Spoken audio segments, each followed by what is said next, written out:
Este es el mejor amigo que tengo. Como este no encontrarás nadie.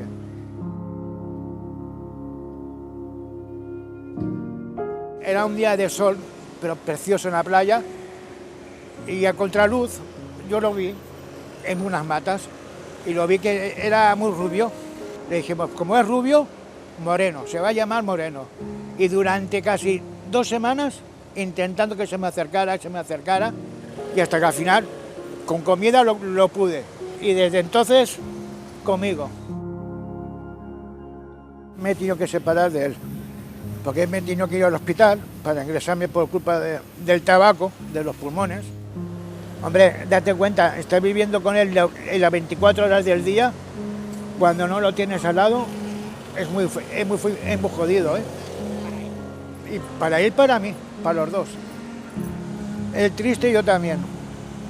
Y lo bueno es cuando nos vemos. Entonces ya, eso ya, si lo ves como, ¡guau!, como salta, juega, es increíble.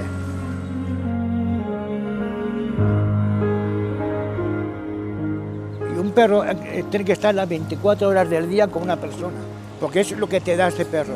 Te da muchas cosas muy buenas. Te enseña, sobre todo es algo que te enseña, lo que es lealtad, amistad. Y él dará todo por ti. En la soledad es lo mejor que tienes.